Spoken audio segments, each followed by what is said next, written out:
That looks really good. I'm eating ice cream in the middle of the day like an irresponsible adult. Ben& Jerry's is not my favorite. I eat Haagen-Dazs. Haagen-Dazs is all right. Chocolate chip is my favorite Haagen-Dazs. Are you going to eat that whole thing while we sit here? Girl, ain't enough left. I like to pen the best in gold. Who has pulled back from news coverage for mental health issues? For me, it's a certain awareness, but also knowing I don't want to be distracted by the barrage of propaganda that is coming my way. If I watch too much news, it gets in my head in the wrong way. I know what I need to be doing to help us win in November, but sometimes when I watch too much and get in there too much, it derails my sense of purpose. As much as I want to be informed so that I can do some good and help, it's gotten to the point where some of the things that I see headlines like the one my sister told me about last night because I had no idea. When I know about these, the guy who was shot and killed by ICE in Texas. Yeah, it does chill me. Like it strikes a nerve, and it's a nerve that's very raw right now because of everything that's been happening the past 2 years. So when I hear about those things, it's like a cloud. It's like, I don't know if any of you ever watched Lost, but the smoke monster.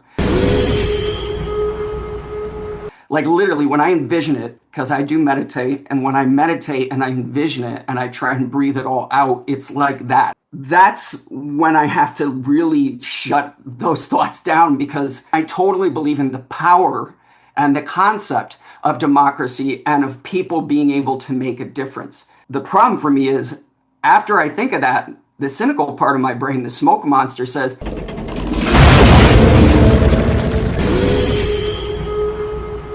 I can't help but be somewhat triggered because of who I am, what I believe in, what I stand for, the kind of man that I try to be, the digital footprint that I've left. Yeah, Lito, I'm like you.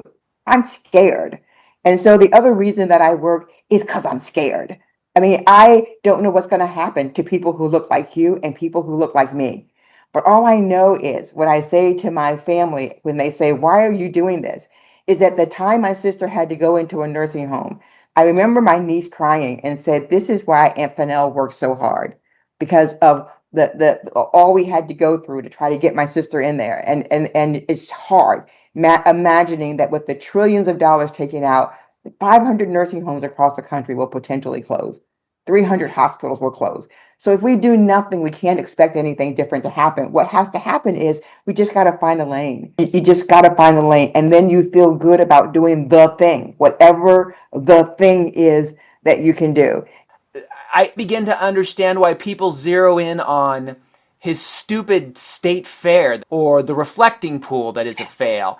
It's a way to sort of touch upon the disgrace of him without having to venture into the complete horror of what he's really, really doing.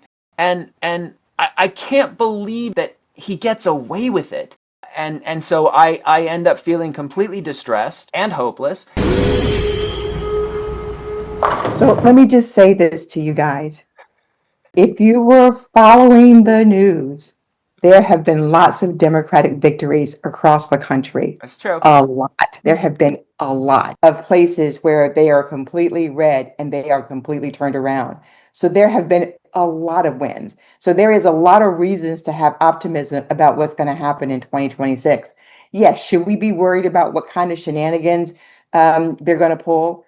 We should be. So what do? So we make sure that we're talking to people to say, get out there and vote early. We're looking at Alaska potentially. We're looking at Iowa potentially. Texas. We're looking at, all of these places that we wouldn't have had any hopes of.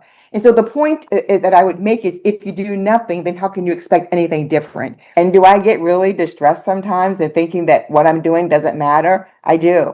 But then I try to get over it and I talk to somebody and say, is this really going to matter at all? And then usually for somebody, they think I'm doing great stuff. And I go, well, okay, well, thank you for reading that or doing that because it mattered to somebody. So I think all of us have a lane and all of us have something to do. It may be big, it may be little, but I think that just in this room, there is so much creativity and power and ability to do the thing. You just got to figure out what the thing is. And you, George Clooney. In gold. Suburban women. And what's really interesting is In gold. You're the most important Democrat in New York. And that's before bribes. It says on your form that for 10 years you pretended to be a heterosexual.